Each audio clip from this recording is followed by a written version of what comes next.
अस्सलाम वालेकुम रीडर्स, कैसे हैं आप सब। वेलकम टू दिया ज़ाहरा यूट्यूब चैनल।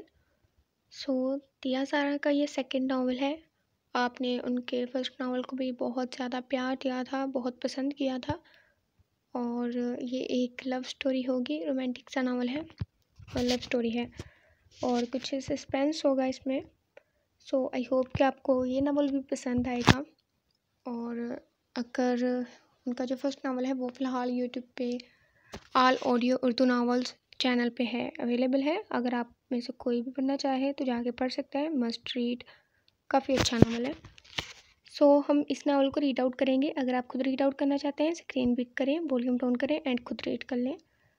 और उसके साथ ही प्लीज़ चैनल को सब्सक्राइब करें और शेयर लाजमी करें। और उसके साथ ही अगर किसी का फेसबुक पेज है तो वो उनके फेसबुक आईडी, आपकी प्रोफाइल है किसी की, तो फेसबुक पे जाके सर्च करें दिया ज़ाहरा नावल्स, और जो पेज आएगा प्लीज़ उसको भी लाइक लाजमी कीजिएगा। आई होप कि एपिसोड पसंद है। कुछ एपिसोड में इंट्रोडक्शन होगा, लेकिन फिर स्टोरी स्टार्ट होगी। जैसा कि बताया कि एक लव स्टोरी होगी। मतलब बहुत ज़्यादा ट्विस्ट जिसे कहते हैं वो नहीं होंगे, ट्विस्ट टर्न, लेकिन स्टोरी होगी, लव स्टोरी तो अच्छी होगी। चलिए स्टार्ट लेते हैं। Diya Zahra new novel. बिस्मिल्लाहिर्रहमानिर्रहीम। Novel mister possessive love by Diya Zahra novels, episode 1।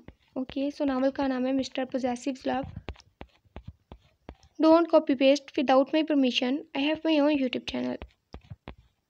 हमें इतना माल ही चाहिए, अगर तुम दोगे तो ठीक है, वरना हम किसी और से ले लेते हैं, और ना ही तुम्हें पिछले माल के पैसे मिलेंगे।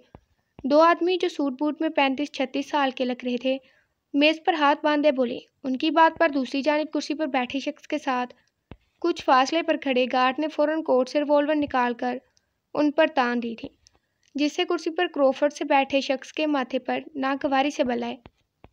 मेहमान है वो हमारे फैजी, गन नीचे करो, खामखार वो डर जाएंगे। शहादत की उंगली उठाते उसने सर नफ़ी में एक मरतबा हिलाया तो सामने बैठे दोनों आदमियों की जान में जान आई थी। फैजी ने गन वापस कोट में डाली थी। वो समझ गया था उसका बॉस मेहमान नवाजी को अच्छे से तरजीह देने वाला है। हमारे पीछे भी बहुत सपोर्ट है, अगर तुम हमें माल नहीं दोगे तो नुकसान तुम्हारा होगा। वो दोनों आदमी कुर्सी से उठते हुए बोले और मेज़ पर पड़ा बैग उठाते आगे की जानिब बढ़े। ओटावा सिर्फ तुमसे नहीं चलता। जाते जाते उनमें से एक आदमी उसे देखते तंज से बोला। मुकाबल के लबों पर एक दिलकश मुस्कुराहट आई थी, जिसकी उसकी ओशन ब्लू आइज चमक उठी जिसे चमकीले क्रिस्टल्स। उम्मीद है आपका सफ़र अच्छा गुजरे, वो कुर्सी से खड़े होते बोला और उन लोगों से पहले कमरे से बाहर निकल गया। उसके हाथ में पकड़ी स्टिक की टिक टिक होटल की राह दीदी में आवाज़ पैदा करती अजीब होलनाक वहशत को बयान कर रही थी। उन दोनों आदमियों ने एक दूसरे को देखा और बाहर की जानिब कदम बढ़ाए, जब अचानक खामोश कमरे में एक हल्की सी आवाज़ गूंजी और फिर एक तेज़ आवाज़ बैग के नीचे गिरने की। फैजी चलते हुए उनके पास आया था, जो ज़मीन बोस हुए पड़े थे। उसने अपनी गन साफ़ की और उनमें से एक के हाथ में पकड़ा दी, जहाँ उनके करीब खून फैला हुआ था। एक्चुअली बॉस, आखिरी सफ़र कहना भूल गए थे, वो धीरे से मुस्कुराते बोला और फिर कमरे से बाहर निकलते कोट से मोबाइल निकालते एक नंबर डायल करते मोबाइल कान को लगाया था। वो अभी अभी बात लेकर निकला था, गीले बाल माथे पर चिपके हुए थे। ब्लैक पैंट पहने वो शर्टलेस सा आईने के सामने खड़ा था। ओशन ब्लू आइज सर्द थी, कसरती जिस्म वाज़ा हो रहा था। खड़ी मकरूर नाक, नाभि लब और गर्दन की उभरती नसें, बिलाशुबा वो एक पुरकशिश शख्स था। इतना कि कोई इसे एक बार देखता तो शायद कई सौ बार उसके बारे में सोचता। मोबाइल पर होती बेल पर उसने यस का बटन प्रेस किया और फ़ोन स्पीकर पर लगाया था। असील एडम, वो दो आदमी कहाँ हैं? सख्त सी आवाज़ स्पीकर से उभरी थी, जिस पर मुकाबल के साफ शफाफ माथे पर नागवारी से बल आए थे। तुमने इन्हें मार दिया? तुम क्या समझते हो खुद को? अब इनके लोग हंगामा करेंगे। तुम क्या चाहते हो? तुम्हारा सफ़र भी अच्छा ना गुजरे? वो अलमारी की जानिब कदम बढ़ाते बोला और वहाँ से वाइट शर्ट निकाली। आंखों में सर्दपन बढ़ा और लहजे में सफाकियत उभरी तो दूसरी जानिब मौजूद शख्स के गले में गिल्टी उभर कर मधूम हुई। असील एडम, मैं तो बस। मोबाइल की दूसरी जानिब बैठे शख्स की कुछ देर पहले वाली सख्त आवाज़ अब कहीं गायब हो चुकी थी। उसके लहजे की लड़खड़ाहट पर वो इस्तसाइया मुस्कुराया, लेकिन बस 3 सेकंड के लिए। उनके लोग जितना भौंकना चाहते हैं भौंकने दो इन्हें, और दोबारा मुझसे इस लहजे में बात करने की नौबत आने से पहले तुम एक अच्छे सफ़र पर जा चुके होगे। और रही बात खुद की, तो तुम बेहतर जानते हो मैं कौन हूँ। क्या मुझे तारीफ करवाना पड़ेगा? वो बोलते बोलते सवालिया हुआ था। कफलिंग्स लगाते उसने एक नज़र मोबाइल को देखा। लहजा यूं था जैसे अभी मुकाबले के कुछ भी गलत बोलने पर वो अगले ही पल उसे गायब कर देगा। ओटावा मेरा है और ये बात मैं बार बार नहीं दोहराऊंगा। डार्क वर्ल्ड पर सिर्फ असील एडम का राज है, और अगर कोई मेरे खिलाफ चाह रहा है तो इसकी मेहमान नवाजी करना मुझे अच्छे से आता है। उसकी आवाज़ बहुत हल्की थी, लेकिन उसमें मौजूद वहशत दरिंदगी असाबों पर खौफ तारी करने को काफ़ी थी। माफ़ी चाहता हूँ। दूसरी जानिब तेज़ी से आवाज़ उभरी थी, डर और खौफ से लबरेज आवाज़, जिसे सुनकर वह सुकून से मुस्कुराया। मैं एक बेरहम बादशाह हूँ। माफ़ी देना मेरी लिस्ट में मौत के बाद आता है। वो सफाकियत से बोला था और काल कट कटी, वरना दूसरी जानिब बैठा खौफजदा शख्स खुद से काल कट करके अपनी शामत नहीं बुलवाना चाहता था। वाकई वो एक बेरहम बादशाह था। उसके लिए इंसान लोगों को मार देना मुश्किल काम नहीं था। वह एक खूबसूरत दिखने वाले मुल्क के अंदर जगह जगह अपनी ताकत की धौंस दिखा चुका था। डार्क वर्ल्ड का बादशाह, और उसका महल कनाडा के कैपिटल ओटावा में था। वो लोगों को बड़ी से बड़ी बात पर छोड़ देता था और कभी कभी छोटी से छोटी बात पर मार देता। उसे सुर्ख रंग से मोहब्बत थी, लेकिन शर्त यह थी कि सुर्ख रंग खून का हो। वो डार्क वर्ल्ड में होने वाले हर जुर्म से वाकिफ था। ऐसा कोई इंसान नहीं था डार्क वर्ल्ड में जिस पर उसकी नज़र ना हो, और ऐसा कोई इंसान नहीं था डार्क वर्ल्ड में जो उसे गिराना ना चाहता हो। वो यहाँ जुर्म की दुनिया में खड़ा था, सबसे ऊंचे मुकाम पर, क्योंकि वो जुनूनी था। वो शायद उन आदमियों को ना मारता अगर वो उसके ओटावा को दरमियान में ना लाते। असील एडम, खूबसूरत खतरनाक बादशाह जिसकी नफरत से खौफ आता और जिसकी मोहब्बत से जान निकल जाती। वो अजीब पुरस्कार शख्स था। उसे खुद को गिराने वाले लोग पसंद थे, बेहद पसंद। दरवाजे पर दस्तक हुई थी। उसने अपना ग्रे कोट उठाकर पहना, आंखों पर ग्लासेस लगाई, हाथ में महंगी घड़ी, और फिर उसकी पसंदीदा चीज़ उसकी काली छड़ी थी। वह 27 साला खूबरू नौजवान था, लेकिन फिर भी वो काली छड़ी रखता था। न जाने क्यों, लेकिन वो उसकी पसंदीदा थी, वो उसे ख़ास थी। कमिन, संजीदा सी आवाज़ पर फैज़ी अंदर दाखिल हुआ था। एक नज़र उसके रूम को देखा। न जाने उस शख्स को काली चीज़ों से इतना लगाव क्यों था। असील एडम, हमें निकलना है, फैज़ी सर झुकाए मोदम लहजे में बोला। जवाब न मिलने पर उसने नज़र उठाकर उसकी पुश्त को देखा, जो जूतों के पास खड़े न जाने क्या देख रहा था। फैज़ी तेज़ी से आगे बढ़ा था और नीचे झुकते जूतों में से एक काले कलर के जूते उठाने लगा था, जब तेज़ी से असील एडम की काली छड़ी ने उसके हाथों को ऐसा करने से रोका। मेरी चीज़ों को हाथ मत लगाओ, वरना तुम्हें ख्वामख्वाह सारी ज़िंदगी बगैर हाथों के गुजारनी पड़ेगी, वो मध्यम सर्द लहजे में बोला। फैज़ी के गले में गिल्टी उभर कर मधूम हुई थी। वो आखिर जूते ही तो थे, लेकिन वो अच्छे से जानता था वो जूते उसके थे और अपनी हर चीज़ उसे अजीज़ थी। वो पागल शख्स था, कम से कम फैज़ी को यही लगता था। उसने ब्लैक ऑक्सफर्ड निकाल कर पहने और बाहर निकला था। फैज़ी भी चलते हुए उसके पीछे गया। जैसे ही वो घर से बाहर निकलते गाड़ी के पास पहुंचा, गार्ड ने आगे बढ़कर गाड़ी का दरवाज़ा खोला था। वो खामोशी से अंदर बैठा और फिर फैज़ी अगली सीट पर बैठा। उसकी गाड़ी घर से बाहर निकली थी, जिसके आगे 3 गाड़ियाँ थीं और पीछे कई गाड़ियाँ थीं। यूं जैसे सड़क पर चलती वो गाड़ियाँ अंदर बैठी शख्सियत की शोहरत और दौलत का मुँह बोलता सबूत हो। मतलूबा जगह पर पहुंचते गाड़ी रुकी। गार्ड ने दरवाज़ा खोला और वो बड़े क्रोफर से बाहर निकला था। वो आगे चल रहा था और उसके पीछे कई गार्ड गन लिए चल रहे थे। वो रुका और पलटकर फैज़ी को एक सर्द कटीली नज़र से देखा। फैज़ी ने सर झुकाया। कितनी बार कहा है तुम्हें मैंने कि इस फौज को उठाकर मेरे पीछे मत लाया करो, क्या जान अजीज़ नहीं है तुम्हें? वो आंखें छोटी करते सख्त लहजे में बोला। फैज़ी मन बना कर रह गया था। असील एडम, तुम अच्छे से जानते हो तुम कौन हो। तुम्हें मारने को कई लोग इंतज़ार में हैं, क्या मैं तुम्हें मरने दूँ? फैज़ी लापरवाह हुआ। वो वाहिद शख्स था जो असील एडम के सामने ज़बान खोलता था। वो शुरू से उसके साथ था। मुझे पसंद है लोगों का मुझे मारने की ख्वाहिश करना, उनका पीठ पीछे अपनी ताकत दिखाना और फिर मेरे सामने आने पर मेरे आगे झुक जाना। और दोबारा मेरी फ़िक्र मत करना, वरना इस गुस्ताखी की कीमत तुम्हें महंगी पड़ सकती है। वो तंजिया मुस्कुराया। फैज़ी ने एक नज़र उसकी चमकती आंखों में देखा और फिर उसकी शर्ट को, जिसके ऊपर के 3 बटन खुले हुए थे। फैज़ी ने नज़रें फेरी। फैज़ी ने शिद्दत से चाहा कि कोई दीवार उससे आकर टकरा जाए। बटन्स को बंद करो सी मैडम, कुछ लड़कियां हमारे लिए भी जोड़ दो। फैजी हंकारा भरते बोला था। बिलाशुबा सामने खड़ा शख्स अपनी एक छोटी सी हरकत से भी किसी का सुकून चैन लूट सकता था। फैजी की बात पर मुकाबल ने इसे सख्त नज़रों से घूरा। मुझे नहीं पता था तुम्हें मरने का शौक हुआ चला है कि तुम सील एडम उटावा के डॉन को हुक्म सादर करो। वह सफाकियत सर्द लहजे में बोला कि फैजी को अपना हलक खुश्क पड़ता महसूस हुआ था। फैजी ने फ़ौरन 2 कदम पीछे को लिए थे, जिस पर असील एडम की आंखें चमकी। इसे पसंद था लोगों को खौफ में मुब्तला करना। वो पलटा और अंदर की जानिब बढ़ा। फैजी अब भी उससे कई कदमों का फासला बनाए उसके पीछे चल रहा था। वो वाकई दूसरों को खौफजदा करने की सलाहियत रखता था। ऐसे मुंह फुलाकर क्यों बैठी हो? समरीन ने उसके कंधे पर हाथ रखते उसे हिलाया था, जो न जाने कौन सी दुनिया में गुम थी। Okay, so next scene start है।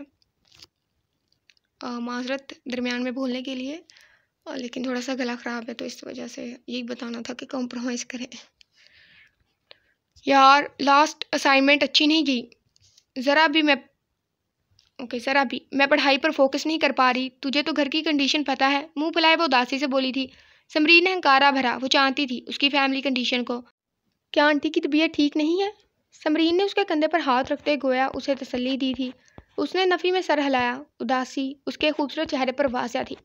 तुम फिक्र मत करो यमन, सब ठीक हो जाएगा। चलो क्लास में चलें, शायद आज फिर सर असाइनमेंट उठा कर दें। समरीन ने बुरा सा मुंह बनाया था, जिस पर यमन हंसती थी। ऐसा नहीं था वो पढ़ाई में अच्छी नहीं थी, बल्कि वो स्कॉलरशिप पर इस यूनिवर्सिटी में पढ़ रही थी। लेकिन पिछले 2 हफ्तों से वो बहुत परेशान थी। उसकी माँ की तबीयत ज़्यादा ही ख़राब हो गई थी, जिन्हें हार्ट प्रॉब्लम थी, और ऊपर से उसकी छोटी बहन के स्कूल के अखराजात। इसी वजह से वो अपनी स्टडी पर फोकस नहीं कर पा रही थी। यमन चलो भी। समरीन ने इसका कंधा हिलाते इसे वापस से होश दिलाया था। सर को उस बात में हिलाते वो उठ खड़ी हुई। वो दोनों क्लास की जानिब बढ़ी थी, जब हर तरफ जैसे शोर उठा था। एक ब्लैक कलर की हैवी बाइक यूनिवर्सिटी गेट से अंदर दाखिल हुई थी और बगैर आगे आने वालों की परवाह किए तेज़ी से दौड़ रही थी। शायद उस पर सवार शख्स को चलती थी या वो पागल था। बाइक उनकी तरफ आ रही थी। यमन को अपनी हसासियत सुन होती महसूस हुई थी। जब समरीन ने तेज़ी से इसका बाजू पकड़े उसे साइड पर किया, बाइक घुसर गई और फिर यमन का अटका सांस बहाल हुआ था। एकदम उसकी छोटी सी सुरख नाक पर गुस्सा सवार हुआ था। जबकि मुकाबल ने एक जगह बाइक रोकी। बाइक से उतरते हेलमेट सर से उतारते उसने अपने भूरे बालों में हाथ फेरा था। कई लड़कियां उसकी जानिब भागी थी और कई लड़के उसकी न्यू मॉडल की बाइक को इश्तियाक से देख रहे थे। बदतमीज़। यमन के मुंह से बेख्तियार निकला था। वो समझ गई थी वो कोई मीरज़ादा था जो पहले यूं यूनिवर्सिटी में बाइक इतनी तेज़ी से घुसा लाया और अब क्रोफर से बगैर किसी की परवाह किए चलता प्रोफेसर हमदान कमाल के ऑफिस की तरफ जा रहा था। लड़कियां उसकी पुश्त को घूर रही थी, मगर वहाँ परवाह किसे थी? शायद उसे उन सब चीज़ों की आदत थी।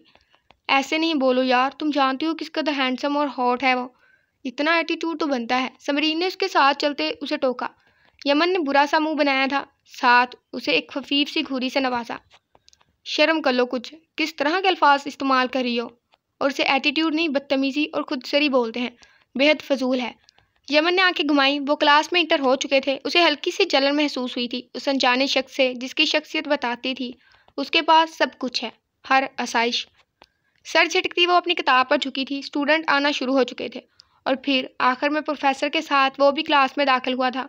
अचानक शुरू हुई चहमगोइयों पर उसने सर उठाकर देखा। ब्लैक शर्ट पर ब्लू जीन्स पहने, हल्के भूरे बालों को जेल से सेट किए, माथे पर 2 बल डाले, काली आंखें प्रोफेसर के चेहरे पर खड़े, हल्की बड़ी बियर्ड, 6 फुट से निकलता कद, हाथ में घड़ी पहने वो संजीदा सा प्रोफेसर को सुन रहा था। यमन को लगा जो अल्फाज समरीन ने कुछ देर पहले उसके लिए बोले थे वो बहुत कम थे।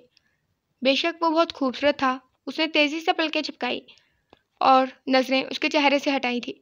क्लास शुरू हो चुकी थी। वो भी कुर्सी पर बैठ गया था। सबकी नज़रें उस पर जमी हुई थी, लेकिन उस मगरूर शहज़ादे ने एक बार भी किसी की तरफ देखने की हिमाकत नहीं की थी। यमन ने नाक चढ़ाई। स्टूडेंट्स, आज जो मैं असाइनमेंट देने वाला हूँ वो बहुत इंपॉर्टेंट है। मेक श्योर कि आप सब ठीक से करें। इसके मार्क आपको फाइनल में मिलेंगे। ये आप लोगों का आखिरी साल है, सो अच्छे से अपना बेस्ट दें। सब स्टूडेंट 2 की टीम में असाइनमेंट 3 दिन बाद जमा करवाएंगे। क्लियर? प्रोफेसर हमदान कमाल सब पर एक तायराना नज़र डालते बोले थे। पूरी क्लास ने यस में जवाब दिया था। यार, अगर मेरा पेयर इस हैंडसम के साथ बना तो मैं इसे किडनैप कर लूँगी। समरीन यमन के कान में घुसती बोली थी। यमन ने अजीब सी नज़रों से उसे देखा। इतना भी वो कोई हसीन नहीं है कि तुम जुर्म करती फिरो इसके पीछे लग के। यमन ने इसे घूरते हुए तनबीह की, जिस पर समरीन दांत निकालने लगी। Roll number 107। प्रोफेसर की आवाज़ पर वो दोनों चौंकी थी। प्रोफेसर ने आंखें छोटी करते यमन को देखा, जिसने अभी हाथ खड़ा किया था। इसे शदीद शर्मिंदगी महसूस हुई थी। शायद समरीन से बातों पर वो प्रोफेसर की आवाज़ पर ध्यान नहीं दे पाई थी, जो भी इसे घूर रहे थे। Roll number 117।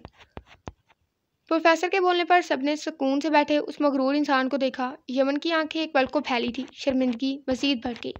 जाज़ब कमाल एंड मिस यमन वहीद, आप दोनों। प्रोफेसर के बोलने पर जाज़ब कमाल ने गर्दन मोड़े यमन वहीद को एक नज़र देखा था। यमन ने देखा उस मगरूर ज़ादे के चेहरे पर सरता पैर उसका जायज़ा लेने के बाद नखावट बड़े तासरात उभरे थे। पूरी क्लास उसे यकदम खुद पर हंसती हुई महसूस हुई थी। मुकाबल ने नज़रें फेर ली और क्लास की तवज्जो यमन से हट गई थी। क्या वो इतना अहम था लोगों के लिए? मिस यमन, आपका पिछला असाइनमेंट भी ठीक नहीं था। मेक श्योर ये परफेक्ट हो, अदरवाइज आप नुकसान झेल सकती हैं। प्रोफेसर ने संजीदगी से कहते रजिस्टर उठाया था। क्लास का टाइम ख़त्म हो चुका था। वो क्लास से निकल गए। जाज़ब कमाल भी पॉकेट्स में हाथ डाले बबल गम मुँह में डाले अब क्लास से बाहर निकल चुका था। पूरी क्लास यूं उसके पीछे बाहर निकली जैसे वो किसी रियासत का शहजादा हो और बाकी सब उसके गुलाम। यमन ने बुरा सा मुंह बनाया था। तुम कितनी लकी हो यमन, तुम्हें इसके साथ असाइनमेंट बनाने का मौका मिला है। समरीन बुरी तरह एक्साइटेड हुई थी। वो दोनों क्लास से बाहर निकली थी। क्लास में कभी देखा तो है नहीं उसे। मैंने ये आखिरी सेमेस्टर तक पहुंच कैसे गया है? यमन किताबें सीने से लगाए पुरसोच अंदाज में बोली। उसे अभी भी जाज़ब कमाल की खुद पर पड़ी नखावट भरी नज़र भूली नहीं थी। माय लव, जीनियस लोगों को यूँ रोज़ आने की ज़रूरत नहीं है और सारी यूनिवर्सिटी उसे जानती है, ख़ासकर लड़कियाँ। न जाने किस दुनिया में रहती हो तुम। समरीन ने उसके कंधे पर बाजू फैलाए शायराना अंदाज में कहा, जिस पर यमन ने लब दबाए बहमश कर हंसी रोकी थी। अच्छा, मैं फिर उससे पूछ लूँ कुछ पॉइंट्स, फिर हाफ मैं कर लूँगी, हाफ वो कर लेगा। यमन इस बात में सर हिलाते बोली तो समरीन ने उसे चमकती नज़रों से देखा। ज़्यादा मीसनी मत बनो। उसके कंधे पर धमोका रसीद करते यमन घूरते हुए आगे बढ़ी थी, जबकि समरीन कलस कर रह गई। तुम और तुम्हारे दूसरी दुनिया से आए लफाज। समरीन ने पीछे से जलते हुए हाँक लगाई थी, क्योंकि यमन अजीब अल्फाज बोलती थी, खासकर मीसनी, जो कम अज़ कम समरीन को अपने जहन के ऊपर से गुजरते मालूम होते थे। Excuse me. बड़ा सा दुपट्टा कंधे पर ठीक करते वो पूरी हिम्मत से बोली थी, लेकिन फिर भी इतनी लड़कियों को वहाँ उसके करीब जमा देख उसे अपनी आवाज़ किसी खाई से आती मालूम होने लगी थी। सीन शिफ्ट हो चुका है। एक्सक्यूज़ मी मिस्टर जाज़ब कमाल। एक कदम आगे बढ़ाते वो अब कदरे तेज़ लहजे में बोली कि सब लड़कियों ने चौंक कर उसे देखा और साथ ही उन सब की आंखों में नागवारी उतर आई थी। कुछ पॉइंट्स डिस्कस कर लेते हैं, फिर तुम बता, तुम उसे कैसे हुक्म दे रही हो? कहीं की महारानी हो तुम? एक लड़की खूंखार नज़रों से उसे घूरते यमन की बात काट चुकी थी। यमन ने उस लड़की को देखा जो उन सब में सबसे ज़्यादा उसे बुरी तरीके से घूर रही थी। मैंने तुमसे बात नहीं की, मैं उनसे बात कर रही थी। तुम बता दो तुम कौन सा हिस्सा करोगे। मैं यहाँ खड़ी रहकर तुम पर अपना वक्त ज़ाया नहीं करना चाहती। संजीदगी से कहते उसका चेहरा सुर्ख हुआ था। एक तो वो उस लाडले नवाब को बुलाने आई थी, ऊपर से उन अजीब गरीब लिबास पहने लड़कियों की बातें सुननी पड़ रही थी। वो आराम से टेबल पर बैठा था, अचानक नीचे उतरा था। उसके माथे पर हल्के से बल नमूदार हुए थे। पहली बात, मुझे तुम बुलाने का हक मैंने तुम्हें नहीं दिया, और दूसरी बात, मुझे नहीं लगता तुम्हारा वक्त ज़ाया हो रहा है। तुमने जाकर कंपनियां तो चलानी नहीं है। वो उसकी हालत पर चोट करते तंजिया बोला था। यमन ने एक नज़र नीचे देखा। शायद उसकी नज़रें तेज़ थी, शायद नहीं यकीनन, जिसने उसकी टूटी जूती नोट की थी। यमन को एकदम शर्मिंदगी हुई थी और फिर गुस्सा उसके जहन में सवार हुआ था। और जो तुम बुला रहे हो, इसका क्या? तुम्हें भी हक नहीं दिया मैंने। मेरे लिए ये असाइनमेंट बहुत ज़रूरी है, अगर करनी है तो बताओ, और मैं घर जाकर क्या करती हूँ तुम्हें इससे सरोकार नहीं होना चाहिए। कम से कम अय्याशियाँ तो नहीं करती अपने बाप के पैसों पर। वो तड़क कर बोली थी। शायद वो इस तरह इस लहजे में ना बोलती अगर वो लड़कियाँ उसे देखते हंस नहीं रही होती, जिनकी नज़रें अब उसकी जूती पर थी। यमन को इस पल सामने खड़ा शख्स जहर लगा था। बदतमीज़ कहीं का। Shut up you bloody. बाप तक मत जाओ, वरना तुम अभी मुझे जानती नहीं हो। और रही बात असाइनमेंट की, मुझे नहीं बनानी एक फटीचर और नालायक के साथ असाइनमेंट। जाओ खुद कर लो। और ज़बान। वो सख्त गुस्से में बोलते बोलते रुका था। यमन यकदम उसकी धार पर पीछे हुई थी। उसे महसूस हुआ मुकाबल गुस्से का खासा तेज था। जो छोटी सी भी बात खुद पर बर्दाश्त करना खुद की तौहीन समझता था। बंद रखो अपनी। एक कदम उसकी जानिब बढ़ाते वो संजीदगी से बोला। यमन ने दांत पीसते उसे देखा था। फ़ायदा इतने हुस्न का जब इंसान की ज़बान ही अच्छी ना हो, सरासर पैसों का घमंड था उसे। ठीक है, फिर प्रोफेसर से बात कीजिएगा आप। नाक फुलाए उसने मुकाबल को सख्ती से घूरा था। उसकी नाक में पहनी नोज़पिन पूरी आबोताब से चमक रही थी, गाल सुर्ख हो रही थी। वो पलट की, उसकी आंखों में पानी तैर गया था। क्या पैसा ही सब कुछ होता है? क्या जिसके पास पैसे ना हो वो इंसान ही होते? क्या ज़रूरी है टूटे जूतों वालों को नीचा दिखाना? मीसना कहीं का। उफ अल्लाह। फिसलते आंसू को साफ करते वो बार बार उसे यही बोल रही थी। उसे अफसोस था कि वो समीर ज़्यादा के पास गई थी। सॉरी, अब वो कहाँ जानती थी जाज़ब कमाल बाकी छोटी सी छोटी बात तक बर्दाश्त नहीं कर पाता था, यहाँ तक कि उसकी ज़ात के खिलाफ बोला गया एक उफ तक भी नहीं। जारी है। सो गाइस, एपिसोड रोज़ आएगी और फेसबुक पेज पे उनके एपिसोड आ चुकी हैं 4। सो यहाँ पे 4 एपिसोड कंप्लीट करनी पड़ेगी पहले। और अगर कोई फेसबुक से है तो उनके पेज को लास्ट में लाइक करें और शेयर भी करें। ये एक लव स्टोरी होगी। आई होप कि आपने पिछला नावल पढ़ा होगा और आपको पता है कि कैसा लिखा उन्होंने। काफ़ी अच्छा लिखा था और उसमें अलेक्जेंडर का करैक्टर मोस्ट फेवरेट था। या शायद हमें उस पर क्रश ही हो, शायद नहीं, यकीनन। सो कुछ आप में से कुछ लोग हमें भी जानते होंगे, हम वॉइस ओवर करते हैं ऑल ऑडियो उर्दू नावल पे। तो उसके साथ ही आप चैनल को लाजमी सब्सक्राइब करें। और ये एक लव स्टोरी होगी रोमांटिक सा। सो अगर आप रोमांटिक नावल नहीं पढ़ते तो प्लीज़ डोंट रीड, क्योंकि ये रोमांटिक नावल होगा, एक सिंपल लव स्टोरी। एग्जाम्पल के तौर पर हम वहीबा फातिमा और रीशा, महविश अली, ऐसे मतलब उनके नावल्स की एग्जाम्पल दे सकते हैं कि जैसे उनकी रोमांटिक लव स्टोरी होती है वैसे। सो ये वैसा होगा। अगली वीडियो में मिलते हैं। अपना ख्याल रखिएगा और चैनल को सब्सक्राइब शेयर लाजमी करें। अल्लाह हाफिज़।